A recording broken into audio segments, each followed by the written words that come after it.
শংকৰ মাধৱ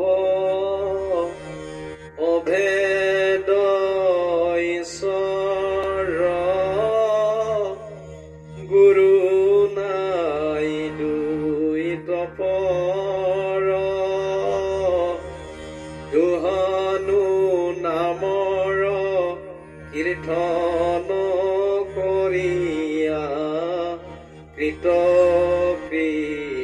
হুৱে নৰ ৰাম দুহানু নামক কীৰ্তন কৰিয়া কৃত হুৱে নৰ কৃষ্ণ। হে বাবাই সমস্ত আপোনালোকৰ আশীৰ্বাদ হিৰত লৈ পুনৰবাৰ হৰিদৰ্শন ইউটিউব চেনেললৈ সকলোকে স্বাগতম জনাইছো। আমি আগৰ ভিডিঅ'ত পাইছিলো পৰাগ মুনিৰ পুত্ৰ বেদব্যাস পণ্ডিত বেদব্যাসে নিজকে ক'ব নোৱাৰা উগুল টুগুল মনত অশান্তি সৃষ্টি হৈ আছিলে আৰু এই উগুল টুগুল মনৰ পৰা কেনেকে ভাল হ'ব তাৰ উপায় কি হ'ব দেৱকী নাৰদে তেওঁৰ আশ্ৰমলৈ গৈছে আৰু আজি ভিডিঅ'টো আৰম্ভ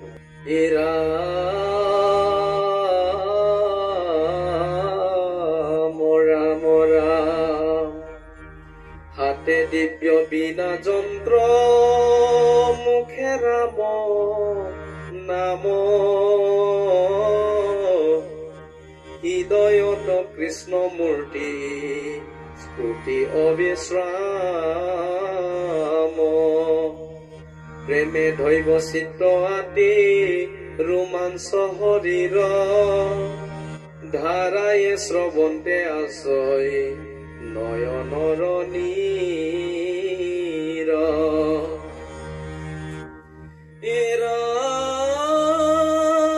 তুলত যন্ত্ৰত মহা শৰীৰ চৰিত্ৰ নাৰদক দেখি ব্যাসৰি কি হচকিত আতে বেঠে উঠিলা দৰিয়া কৃতাঞ্জলি পৰম গৌৰৱে ঋষি কৰিয়া হেয়লি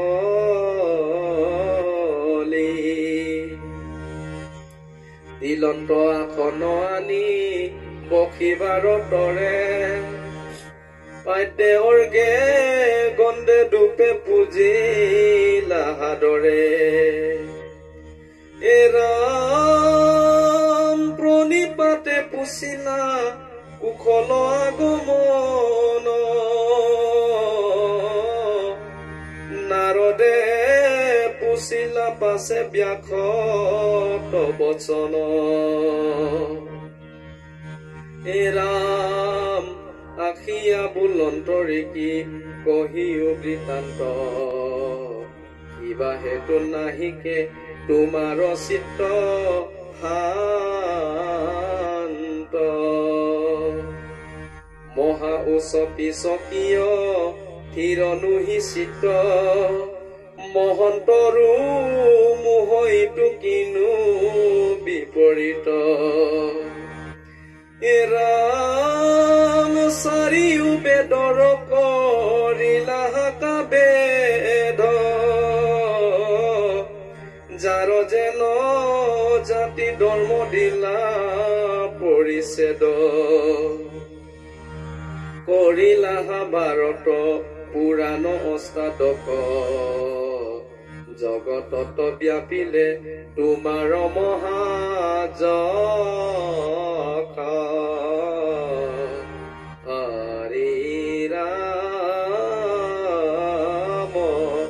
ৰাম হৰি ৰাম ৰাম। নমস্কাৰ প্ৰভুসকল। ইয়াত কৈছে হাতে বিনা যন্ত্ৰ মুখে ৰাম নাম হৃদয়ত কৃষ্ণ মূৰ্তি পূৰ্তি অবিশ্ৰাম দেৱৰীকী নাৰদে বেদব্যাসৰ আশ্ৰমলৈ ইতিমধ্যে প্ৰৱেশ হৈছে। হাতত বীণা যন্ত্ৰ লৈ মুখে ৰাম নাম গাই একদম আনন্দময় ফূৰ্তিৰে আৰু চকুৱে কৃষ্ণৰ মূৰ্তি, মুখে ৰাম নাম লৈ কৃষ্ণৰ মূৰ্তি ধাৰণ কৰি চকুৰ পানী নিগৰি নিগৰি কীৰ্তন কৰি মহামুনি ব্যাসদেৱৰ আশ্ৰমলৈ প্ৰৱেশ হৈছে।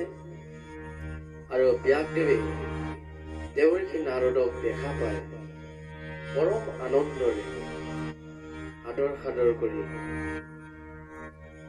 চৰণত সেৱা লৈ চৰণ ধুৱাই আৰু ধূপে দীপে জ্বলাই পাইতে অৰ্গে ধূপ দীপ জ্বলাই পেলাই আৰু আসন পাৰি দিছে আৰু তেওঁ সেৱা শুশ্ৰূষা কৰিছে আৰু কুশল বাৰ্তা সুধিছে। আৰু প্ৰভুসকল দেৱৰীকী নাৰদে ব্যাসে কুশল বাৰ্তা সোধাৰ লগে লগে দেৱৰীকী নাৰদে পুনৰবাৰ বেদব্যাসক সুধিছে, কি হৈছে মহন্ত? আপোনাৰ মুখত যে অধোমুখে বহি থকা দুখ দেখা পাইছো। আপুনি যে মহন্ত আৰু মহন্তৰ মুখত দুখ নাথাকে আৰু ধীৰ স্থিৰ নোহোৱাকে নাথাকে। মহন্ত সকলে সদায় ধীৰ স্থিৰ হয়, সূৰ্যৰ দৰে চন্দ্ৰমাৰ দৰে উজ্জ্বলতা হয় আৰু মন ফূৰ্তিৰে থাকে। তুমি যে আজি মহন্ত হৈও যে অধোমুখে বহি আছে আৰু নিজকে ক'ব নোৱাৰা অৱস্থা, কিবা ৰোগ ব্যাধি হৈছে যেন পাইছো। কি কাৰণত হৈছে, কি হৈছে তোমাৰ বুলি দেৱৰীকী নাৰদে প্ৰশ্ন কৰিছে। আৰু তুমি যেন মহান পণ্ডিত, তুমি চাৰি বেদক ভাষা কৰি যোনে যি ধৰ্ম কৰিব লাগে, যাৰ যি জাতি ধৰ্ম সকলোকে তুমি বান্ধি দিছে, সেইজন মহান পণ্ডিতে আজি অধোমুখে বহি পেলাই দুখত পৰি আছে। আমাক শুবা নালাগে, এই জগতে কি বুলি ভাবিব? মহন্ত সকলৰ ভাৱ চিন্তা অধোমুখে বহি থকাৰ চিন্তা নহয়, ধীৰ স্থিৰ নোহোৱাৰ কাৰণ নহয়। মহন্ত সকলেতো সূৰ্যৰ দৰে চন্দ্ৰমাৰ দৰে ধীৰ স্থিৰ হয় মানুহক দৰ্শন কৰে। আজি যে তুমি অধোমুখে যে বহি নিজকে গুণি গানিব পৰা নাই, তাৰ উত্তৰ পোৱা নাই, কি ৰোগ হৈছে তোমাৰ? এইবুলি দেৱৰীকী নাৰদে বেদব্যাসক সুধিছে। আৰু বেদব্যাসে কি বুলি ক'ব পিছৰ ভিডিঅ'ত আমি পাম। আৰু ভিডিঅ'টি আজিলৈ ইমানতে সমাপ্ত হৈছে। আৰু প্ৰভুসকল, আমাৰ হিন্দু সনাতনৰ ধৰ্ম নীতি দেৱৰীকী নাৰদ আৰু বেদব্যাসৰ আশ্ৰমত আমাক বুজাইছে। কি বুলি বুজাইছে? এজন আলহী আহিলে আমি সেৱা শুশ্ৰূষা কৰিব লাগে।